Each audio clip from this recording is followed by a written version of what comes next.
ನೋಡಿ, ಮಚ್ಚಿ ಹಿಡ್ಕೊಂಡು ಇನ್ಸ್ಟಾದಲ್ಲಿ ರೀಲ್ಸ್ ಮಾಡಿದ ಪ್ರಕರಣ ವಿಚಾರಕ್ಕೆ ಸಂಬಂಧಪಟ್ಟಂತೆ ರಜತ್ ಹಾಗೂ ವಿನಯ್ ನ್ಯಾಯಾಂಗ ಬಂಧನವನ್ನು ವಿಧಿಸಲಾಗಿದೆ. ಅದು ಒಂದು ಕಡೆ ಇವತ್ತು ಕೋರ್ಟ್ಗೆ ಹಾಜರುಪಡಿಸಿ ಅಂತ ನ್ಯಾಯಾಧೀಶರು ಹೇಳಿದ್ದು. ಈ ಸಂಬಂಧ ಇವತ್ತು ಜಾಮೀನು ಅರ್ಜಿಯನ್ನ ಸಲ್ಲಿಕೆ ಮಾಡಲಿಕ್ಕಿದ್ದಾರೆ ರಜತ್ ಹಾಗೂ ವಿನಯ್. ರಜತ್ ವಿನಯ್ ಪರ ವಕೀಲರಿಗೆ ನ್ಯಾಯಾಲಯ ಸೂಚನೆ ಕೊಟ್ಟಿದೆ, ಬೇಲ್ ಅಪ್ಲೈ ಮಾಡಿಬೇಕಂದ್ರೆ ಇವತ್ತು ಅಂತ. ಮತ್ತೊಂದು ಕಡೆ ಇವತ್ತು ಹಾಜರುಪಡಿಸಿ ಇವರಿಬ್ಬರನ್ನು ಅಂತ ಜಡ್ಜ್ ನಿರ್ದೇಶನ ಕೊಟ್ಟಿದ್ದು. ಸೊ ಇವತ್ತು ಜಾಮೀನು ಅರ್ಜಿಯನ್ನ ಸಲ್ಲಿಕೆ ಮಾಡ್ತಾರೆ. ಸೊ ಆ ಜಾಮೀನು ಅರ್ಜಿಯ ವಿಚಾರಣೆ ಇವತ್ತೇ ಆಗುತ್ತಾ, ಇವತ್ತೇ ಜಾಮೀನು ಸಿಗುತ್ತಾ, ಅಥವಾ ಮತ್ತೆ ಅದನ್ನ ನಾಳೆನೋ ನಾಡಿದ್ದೋ ಮುಂದುವರಿಸ್ತಾರ ಗೊತ್ತಿಲ್ಲ. ಡೀಟೇಲ್ಸ್ ಕೊಡ್ತಾರೆ ಇದ್ರ ಬಗ್ಗೆ ನಮ್ಮ ಪ್ರತಿನಿಧಿ ವೆಂಕಟೇಶ್ ಲೈವ್ ನಲ್ಲಿ. ವೆಂಕಟೇಶ್, ಈಗ ಸಾಕ್ಷ್ಯನಾಶದ ಕೇಸ್ನಲ್ಲಿ ಅರೆಸ್ಟ್ ಆಗಿದ್ದಾರೆ. ಇವತ್ತು ಮತ್ತೆ ಅವರನ್ನ ಹಾಜರುಪಡಿಸಬೇಕು ಅಂತ ಹೇಳಿ ನ್ಯಾಯಾಧೀಶರು ಸೂಚನೆಯನ್ನ ಕೊಟ್ಟಿರೋದು. ಸೊ ಇದೇ ಸಂದರ್ಭದಲ್ಲಿ ಜಾಮೀನು ಅರ್ಜಿಯನ್ನ ಸಲ್ಲಿಸ್ತಾರ ಇವತ್ತೇನೆ, ಅದರ ವಿಚಾರಣೆ ಇವತ್ತೇ ಆಗುತ್ತಾ, ಏನ್ ಕತೆ ಅಂತ?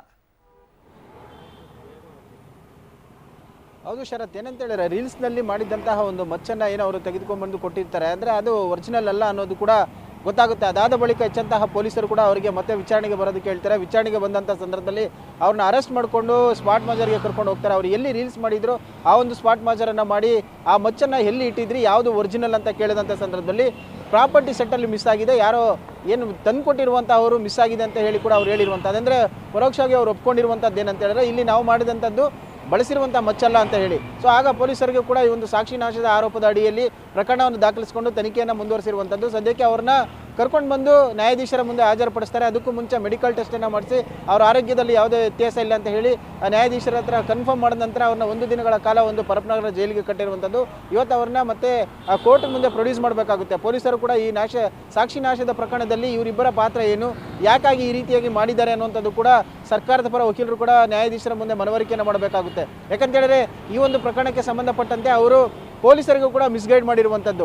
ಬಳಸಿದಂತಹ ಮಚ್ಚೇನಿದೆ ಅದನ್ನು ಬಿಟ್ಟು ಬೇರೆ ಯಾವುದನ್ನು ತೆಗೆದುಕೊಂಡು ಬಂದುಕೊಟ್ಟು ನಾವು ಬಳಸಿರುವುದಂತೂ ಒರಿಜಿನಲ್ ಅಲ್ಲ, ಫೈಬರ್ ಅಂತ ಹೇಳಿ ಕೂಡ ಹೇಳಿದ್ರು. ಆಗ ಪೊಲೀಸರು ಕೂಡ ಅದನ್ನು ನೋಡಿ ಓಕೆ ಅಂತ ಹೇಳಿ ಸುಮ್ಮನೆ ಆಗಿದ್ರು. ಆದರೆ ಯಾವಾಗ ಇವೆರಡನ್ನ ಹೋಲಿಕೆ ಮಾಡಿ ಮಾಧ್ಯಮಗಳಲ್ಲಿ ಸುದ್ದಿ ಬಿತ್ತರವಾಯಿತು, ಆ ಸಂದರ್ಭದಲ್ಲಿ ಕೂಡ ಎಚ್ಚೆತ್ತುಕೊಂಡು ಅವ್ರಿಗೆ ಮತ್ತೆ ಬರೋದಕ್ಕೆ ಹೇಳಿದರು ವಿಚಾರಣೆಗೆ. ಆಗ ಅವರಿಬ್ಬರು ಒಂದು ಕ್ಲಾರಿಫಿಕೇಶನ್ ಕೊಡುವಂಥ ಕೆಲಸಕ್ಕೂ ಕೂಡ ಮುಂದಾಗ್ತಾರೆ.